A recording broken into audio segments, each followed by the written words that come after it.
Hey Josh. Okay, I was able to download one of the videos you sent over. So let's just walk through. I think there's like 5 points here. I think these are your five longest rallies of the match. And just we'll walk through each point, just kind of see what it looks like and how you're doing, okay? I'm not going to go through many technique things, go through strategy, footwork is kind of my main concern. So hit the serve, it's going over, and here. I think that's Eamon on the other side, right? He's starting to swing, and we're still just kind of taking steps backwards. Um, you're cross court, so position wise, I kind of like where you're at now. So not a ton of place to actually move. Best shots here or short angle here. So you're in the middle of those two. There's no issue with positioning here. But I think we talked about this before. It just looks slightly late on the split step here. So balls are on Eamon's racket right now, and you're still just kind of positioning. There's your split. You're just a little bit late. At the point where he's making contact with the ball, which is this frame, we should be in the middle of our split step up in the air so that you can read it on the way down. Okay. Part of this may still be you're building up the awareness, the experience on reading the ball, so we might not be 100% there yet. So if we're a little bit late now, not a huge deal, but we are late. 'Cause so here's your split. You're up in the air and you're landing.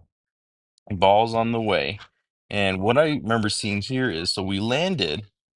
It looks like you've read that, we're getting a forehand, so we're moving over to the right. And it does look like we're going that way, but the ball's just coming super short. So it's kind of this looks like a second split step here. You see this? We've land so here's your split step, and then you've landed. We haven't made a big push either way, but the ball's not, it's not super far into the court. This way it looks like it's coming here. But then here you then realize, oh, it's short, and looks like that's kind of another split step. And so this is what it should have looked like coming out of your split step. This type of intensity, big forward movement here. If we can time everything where you read the ball a little bit earlier and then start moving in this manner from your initial split step, that's going to be the most efficient way you're going to use your feet, right? Um, moving up here. You Let's see. I don't think you're getting to this one super late. You hit this off the top of your racket. I don't want to say this is, off the ground or anything. Looks like it's just under waist height. Because we're kind of late recognizing it and getting there, we don't really have, a whole lot of coil with the body. Oops, this way so that we can unwind everything.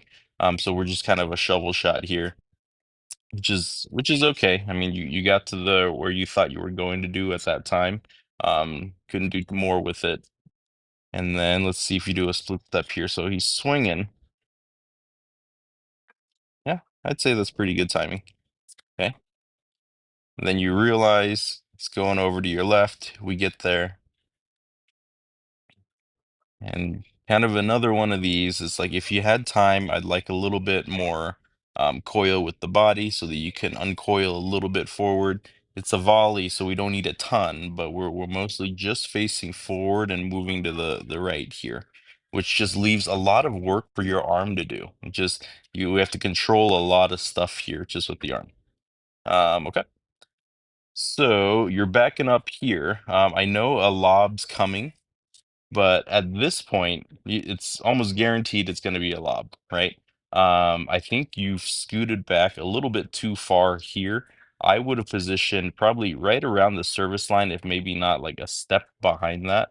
Because from this position, is he going to hit a lob? Yes. Is he going to hit a great lob that's going to land back here? More likely not. He should be aiming very center of the court, which just if you're near the service line, just kind of puts you in position, but looks like he missed it anyway. Probably going long.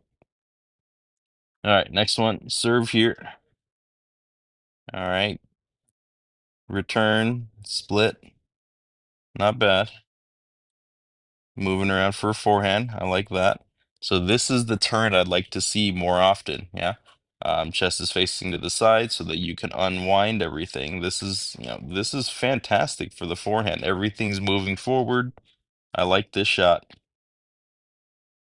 Yeah, good relaxed swing. I like all that. Okay, looks like that was a winner. All right, serve here. All right, on the racket here. You know, the faster you serve, the faster you're gonna need to get that split step in. So as you improve this, we're just gonna need more of it as well. Not bad though. Split to the right, point must have ended there. Okay, aim and serve in this one. All right, so here, I'd say definitely late on the split. We're hitting the ball now, your feet are still on the ground. And then you have a jump now, kind of coming a little short. You don't have to move a ton for this, but you can see it's just kind of definitely late. You know, strings are on the racket. Your feet haven't left the ground. Right about here, you should recognize kind of where the ball's going to be. Then you leave the ground, and you even if you wanted to make a move now, you can't because your feet aren't on the floor to actually move yourself. Luckily, this kind of came to you. Good unit turn. Slightly sideways on the swing, really not terrible. If the serve return you get, yeah, this kind of coming right to you. But if you're a little bit rushed on the serve return, we don't need a full unit turn where you're all the way facing to the right. If you have time to, great. If you only have time to get to 45 degrees and then unwind facing forward, that's probably better. Um, they do this a ton kind of at the pro level where you have guys serving 130, 140. You don't see a full unit turn. They kind of turn like it's a volley and then turn back. That's plenty. But got the ball back. Good job. All right. So here, no split step yet, but I want you to pay attention to your positioning. Yeah. So you hit the ball here, and then position wise, best shot on this side of the court is here. Best shot on this side of the court would be short angle. And so in the middle of those two puts you on the opposite side of the center mark. Okay. I think you could have gotten there if you would just kind of rushed to get over, but we kind of hit this shot and then we just kind of took small little shuffle steps. You're heading in the right direction, but you could have gotten there much faster if we just took, you know, bigger, more intense steps. Yeah. Okay. Um, ball on the strings and it's looked like a split step. Yeah. And you're just kind of moving over and we just kind of hit it. Oh, he hit it short again. So I think this is probably something that you can recognize or do better recognizing is what position is my opponent in? Does he look like he's going to hit a deep shot or not? You know, he's taking a wind up for this, but it's a slice, yeah.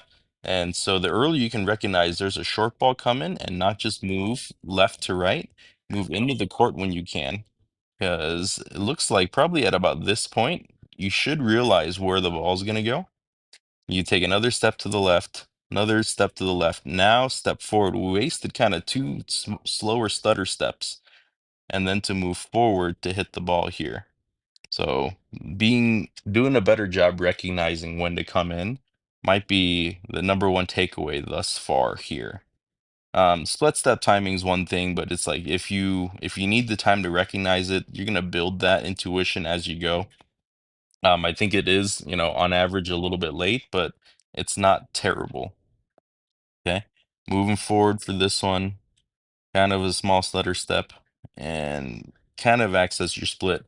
I guess take number two is all of your split steps are pretty narrow.